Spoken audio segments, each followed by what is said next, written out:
Hi, my name is Jazmine Coates, and today I have Curtis Harris from Access Living talking about Washington, D.C. and how his trip was. So, how was your trip? How was your trip from Washington, D.C.? How was your trip from Washington, D.C.? It was a very successful trip of the conference and the rest of lobbying on Capitol Hill. Who did you all get the chance to speak to? I spoke to the staff of Senator Tammy Duckworth, and I talked to 4 House members, Della Ramirez, Bill Foster, Jesus Chuy Garcia, and my Congressman Danny Davis. So what are they doing? What are they doing in Washington D.C. for the? What do they do in Washington D.C. for the conference? We're lobbying on several bills like the Protecting Home and Community-Based Services and Medicaid, in which states are threatening to cut funding from Medicaid as it passes from the One Big Beautiful bill last summer, passed by House and Senate Republicans and President Trump. And there are going to be work requirements that could get people kicked off of Medicaid as well as home and community-based services. Now, when you say kicked off, what do you actually mean by kicked off of the? What do you actually mean by that? People not won't be able to get their SNAP benefits and their SSI Social Security checks under the work requirements come next year in January 2027. Why are they doing this now? Trump and Republicans claim that there's a lot of waste, abuse, and fraud in Medicaid and SNAP. But for people with disabilities, how are we supposed to survive off of? How are we supposed to survive off of SNAP? How are we supposed to survive without SNAP? It's going to be really going to hamper lots of those who get SSI and SNAP benefits, and they're going to really got to choose between food and their prescription drugs, which they shouldn't have to do. But I think that's kind of, to me, that's kind of crazy. I think that's kind of weird of how they're doing it, and they're not actually looking at people who have a disability, who need SSI, who need SNAP, who need Medicare, or should I say Medicaid, sorry, who need all of this stuff to basically survive off of, and now they're looking to cut it.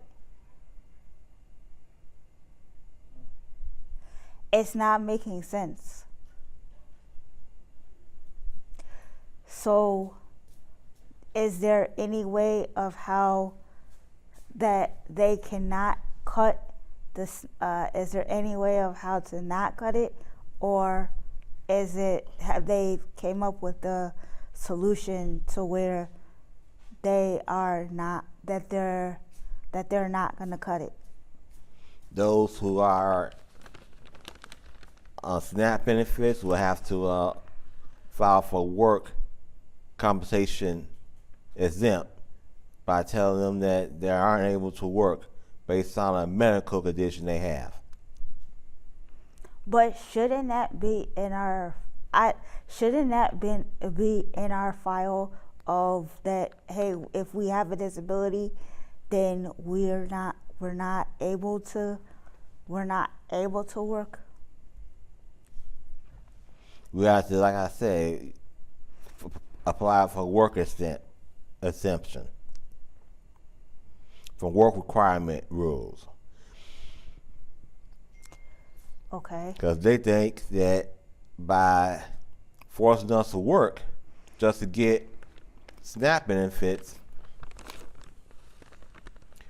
they want us to prove that we're not lazy and just stealing money from the government, which is not the case. So you have people who cannot work, and they need SNAP benefits to survive on.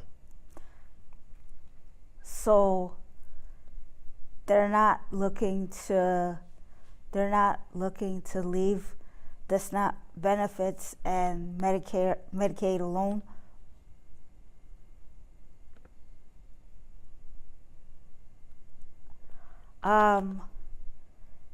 This is gonna. So how is this affecting people?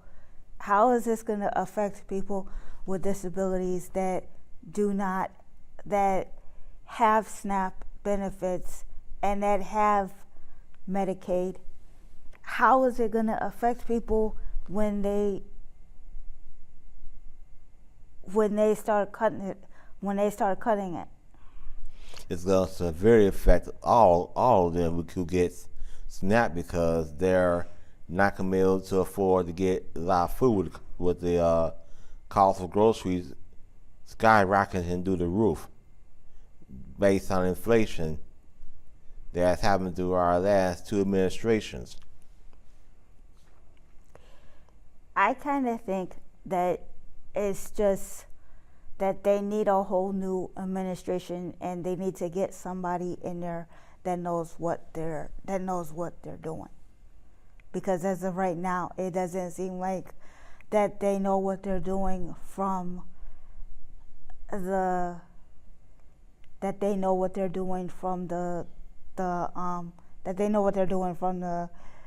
from Medicaid and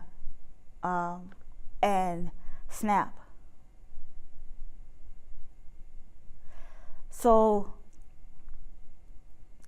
is everybody on board with this, or not a lot of people are on board with it? I don't think a lot of people are on board with it, because SNAP is their way of survival, to eat. And you don't want to choose between putting food on the table and paying for your prescription drugs. Right. So if this big beautiful bill did not pass and was not trying to cut SNAP and was not trying to cut Medicaid, then would we be going through this right now this second? Absolutely, yes, we would. What? How? That's the only way to communicate and to survive, to feed our hunger. But if it was not, this if this bill that Trump came up with, and if it was not existing, then what would it basically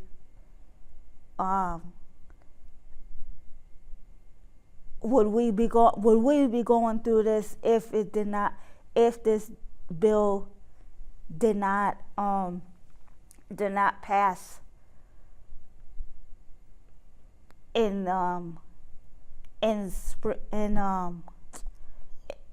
Springfield or in Washington D.C.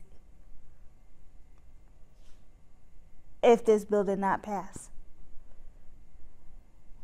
We'll be so much protected by our government to continue to give us SNAP. And other things like home and community-based services that lots of people's abilities rely on to be able to live in the community, like getting out their bed, getting in bed, get bathed, eat, and to be able to get out the house. Without those things, we wouldn't really do those things, and they'll have to go into costly institutions. so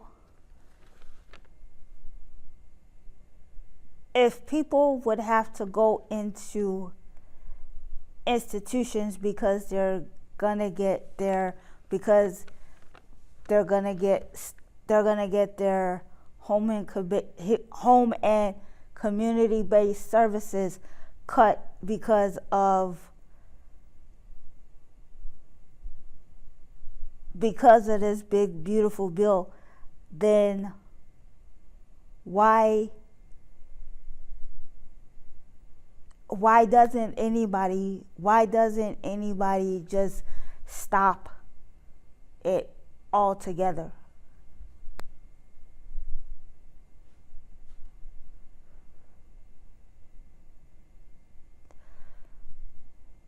Or why doesn't anybody just stop the bill altogether?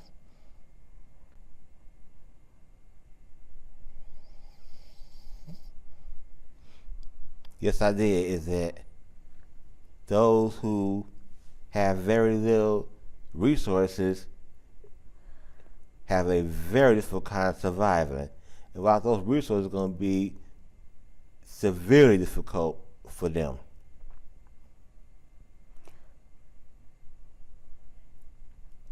Okay. What other stuff were you down in Washington D.C. for?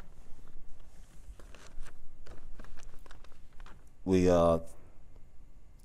lobby and advocate for the Individual Disability Education Act for stronger protection for students with disabilities to get quality education by being fully mainstream alongside their non-disabled peers.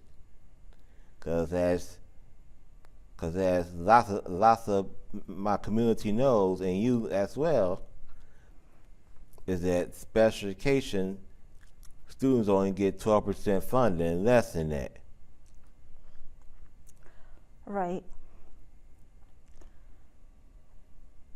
So are they looking to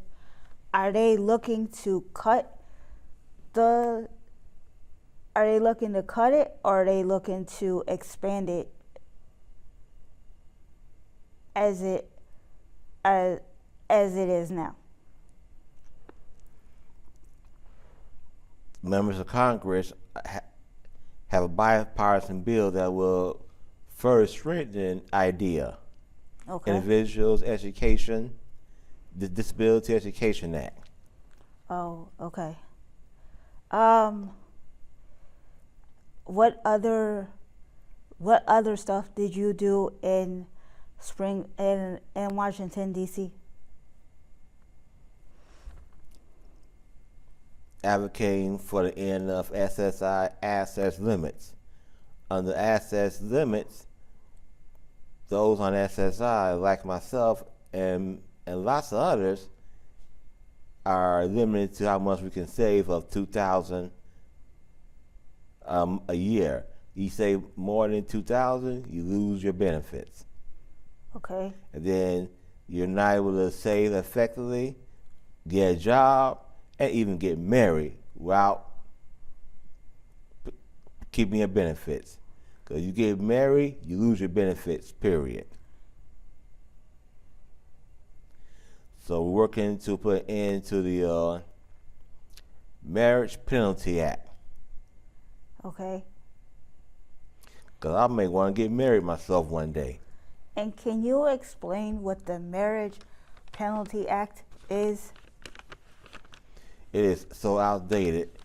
And it's that if you do get married while on benefits, the government finds out, they're going to cut you off. Because you're making more or earning more than what you would get on the SSI with your spouse. Okay. So are they working to change that, or are they trying to keep it the same? There is very little movement, and it's not going to be any significant movement as long as the Trump administration is in the White House and Okay. Republicans controlling both chambers of the House of Congress. Okay, so after the Trump administration is not in the in the White House, then what is gonna go on from there? Chances greatly increases if you have the party that supports our position. You might have a few Republicans, but you'll have a lot of Democrats. But you never know. Yeah, I might have some Republicans join the bipartisan bill to put into a Marriage Penalty Act. Okay. Is it safe to say that people? Is it safe to say that people are against this bill, or for as far as people wanting to basically get this bill? Is it safe to say that people want to not see this bill get passed? I believe you'll have the Social Security Administration that wouldn't want to see it pass because they had this built-in bias and closed-minded ableism and bigotry, saying that we can't have a normal life like those without disabilities and those who don't get SSI. That we deserve to work, save, and get married. But if we can't work as people with disabilities, then how are we supposed to survive? We need an increase in our SSI benefits because there are people, like you say, who can't work. And what we give on SSI is entirely not enough, as we are stuck below poverty. There, you don't even have enough money for emergencies in case a catastrophic event comes up like fire or hurricanes. In 2005, lots of those on SSI could not get out of New Orleans when Hurricane Katrina hit because they did not have enough money to evacuate, and they died. Okay. If people did have money to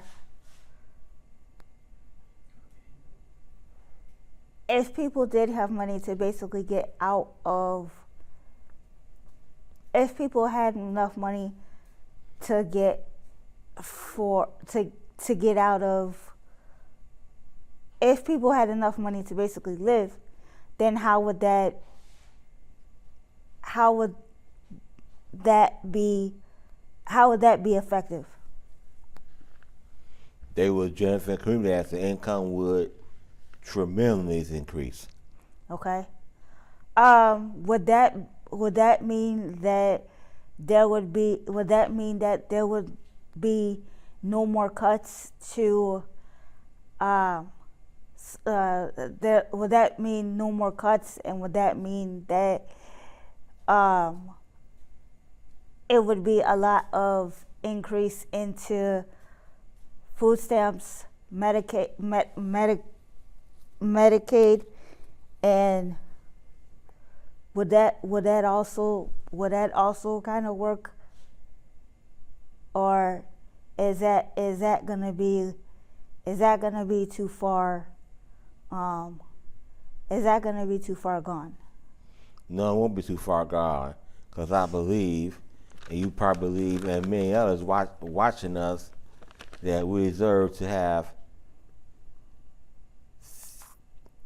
significant amount of income to live a quality life instead of being stuck in poverty.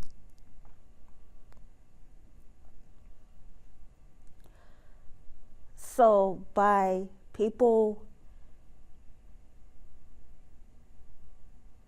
so what other stuff did you do in what other stuff did you do in Washington, D.C.? Basically, that's it. And then 2 weeks later, I went to New York City for sightseeing. How was that? It was a great time. Okay, I what went did you? sightseeing. I went to the Empire State Building. I went to top view tours of half of New York City, and I stayed in Times Square. What did for you 2 do nights. in Times Square? What did you do in Times Square? I sat outside with a couple of my friends, and we relaxed because we were tired, and then we got down there. I bought souvenirs, Okay. and I took the subway. Unfortunately, there's accessibility problems on the New York subway system, as the train stations are only 31% accessible. There are lacks of elevators to get people's abilities from the platform to the ground, from the ground to the platform. And the top view New York City tour bus is accessible only on the bottom, not the top. You have to book your ride a day in advance if you want accessibility. The Empire State Building is 100% accessible. Okay. So not a lot of accessibility in not a lot of accessibility in New York, or The subway, no. okay. Buses, yes. Okay. How many buses how many buses do they have that are accessible? All of them. 100% accessible. Thanks to the lifts that ADAPT fought for back in the late 1980s and 1990s, leading up to Americans with Disabilities Act, ADA, yeah. in 1990. Okay. So they didn't put lifts on buses. Okay.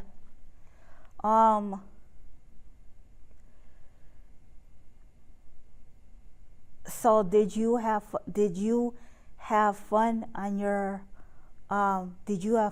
trip? Yes. The next month, on July 27th, I go to St. Louis for the Cubs Cardinals game. I have gone to St. Louis, Missouri, and visited the Gateway Arch. To the top of the arch, unfortunately, the arch is inaccessible, Okay. as there are no way you can fit your wheelchair, scooters, or walkers into the tram of the Gateway Arch. If you want to go to the top of the arch, you must leave your wheelchair, scooters, and walkers in the basement of the arch just to ride up there. and not everybody can leave their wheelchairs and fit into the tram.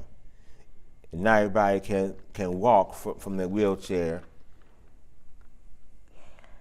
to a seat. Thank you for coming today, Curtis. And my name is Jazmine Coates, and we're going to wrap it up for Adapt Productions today. Thank you.